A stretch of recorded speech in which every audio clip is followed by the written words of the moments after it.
जो प्रेम असहिष्णु हो, जो दूसरों के मनोभावों को तनिक भी विचार न करे, जो मिथ्या कलंक और आरोपण करने में संकोच न करे, वह उन्माद है, प्रेम नहीं। मुंशी प्रेमचंद। नमस्कार दोस्तों, मेरा नाम हिमांशु राज है और मैं आपके लिए पॉडकास्ट लाता रहता हूँ। आज हम लोग घटता शारीरिक श्रम और बढ़ती बीमारियां, मनीषा सिंह जी का ये आर्टिकल है जिसको हम लोग आज पॉडकास्ट करेंगे।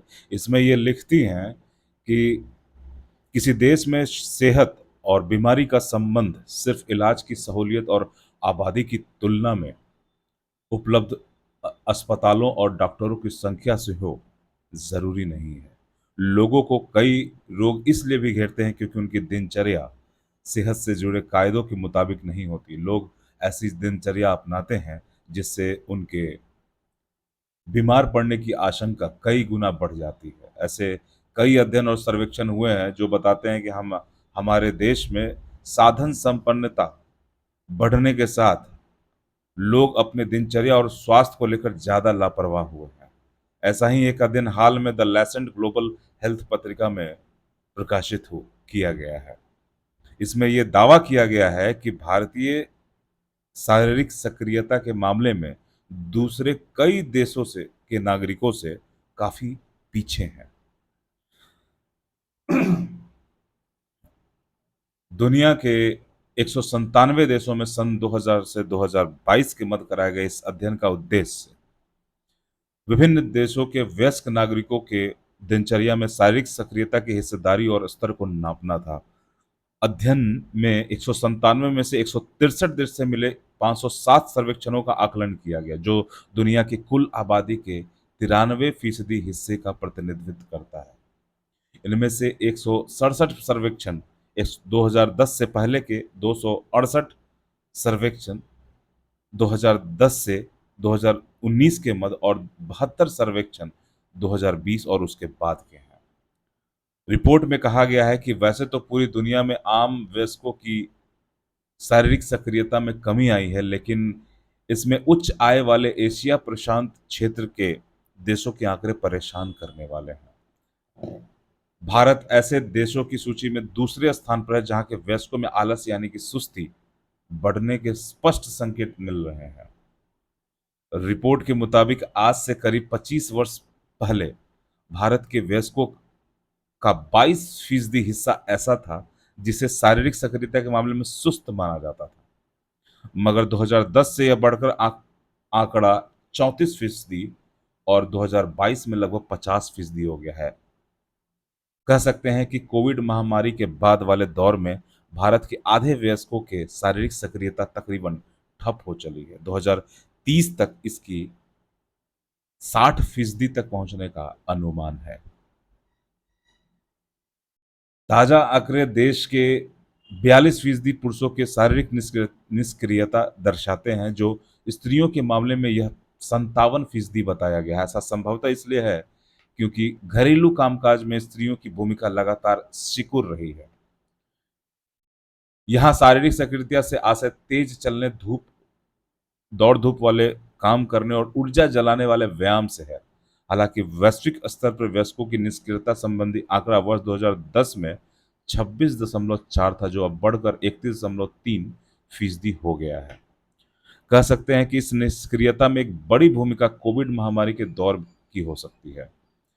कोविड महामारी के दौरान सारे कामकाज इंटरनेट के जरिए घर बैठे कराने का चलन स्थापित हुआ, जो बाद में परिपाटी में बदल गया। इससे लोगों को घर से बाहर निकलना कम हो गया और यहाँ तक कि वर्क फ्रॉम होम यानी घर से काम की संस्कृति और विकसित हो जाने से दफ्तर जाने की अनिवार्यता में भी भारी कटौती हो गई।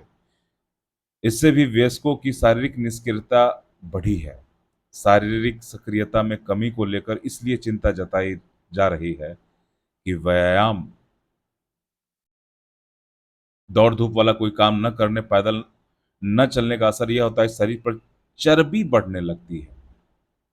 कोई अंग भारी वसा और निष्क्रिय जीवन शैली के असर से पैदा बोझ के तले दबते चले जाते हैं। इन दशाओं में मनुष्य का पाचन तंत्र कमजोर या बीमार हो जाता है। ये मेटाबॉलिज्म की बात हो रही है दोस्तों।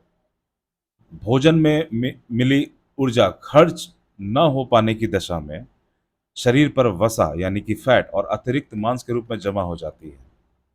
इसमें मोटापा, उच्च रक्तचाप, हृदय रोग और पाचन तंत्र की कई समस्याएं बढ़ जाती हैं। इन बीमारियों को जीवन शैली संबंधी बीमारियों के रूप में पहचाना जाता है, जो दुनिया के लिए एक बड़े स्वास्थ्य संकट के तरह सामने आ रही हैं।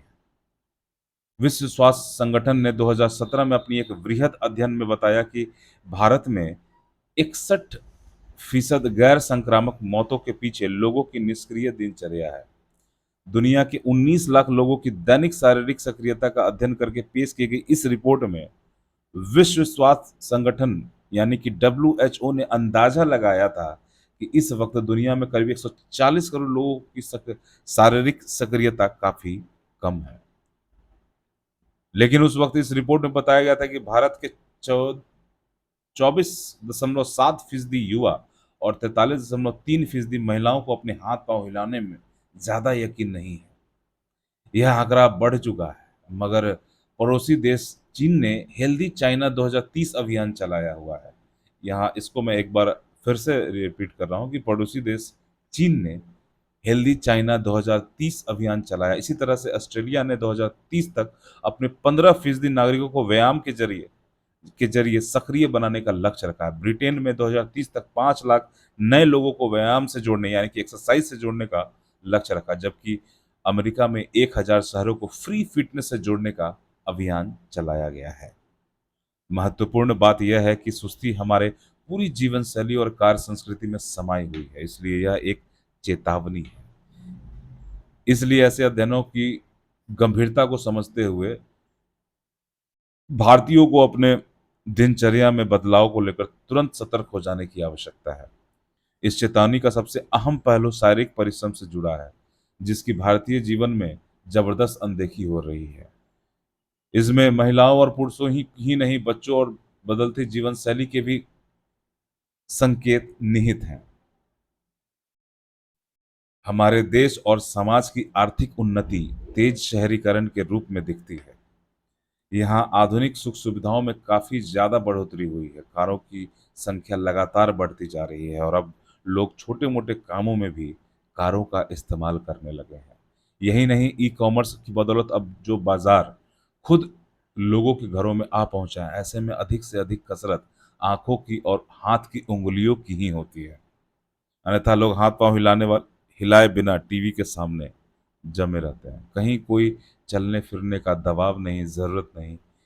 यह सही है कि चिकित्सा विज्ञान के बदौलत इंसान की औसत उम्र में इजाफा हो रहा है, लेकिन लोग ऐसी बीमारियों से ग्रस्त रहने लगे हैं जिन्हें जीवन शैली की बीमारियां कहा जाता है, लाइफ स्टाइल डिजीज। लैसेंट में 2017 में प्रकाशित अध्ययन ग्लोबल बर्डन ऑफ डिजीज में कहा गया है कि अमीर देशों के लोग यह समझने लगे हैं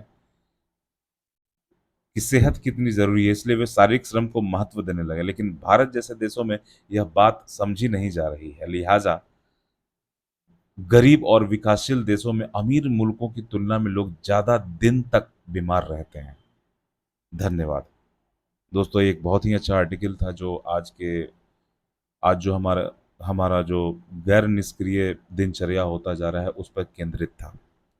और हेल्थ के बहुत सारे डेटा ऐसे हैं जो इस ये हमारे किसी एग्जाम या किसी भी चीज में काम आने से ज्यादा ये हमारे निजी जीवन के लिए अच्छा आर्टिकल है, जिसे हमें लिखना, पढ़ना और समझना चाहिए, और खासकर समझना चाहिए।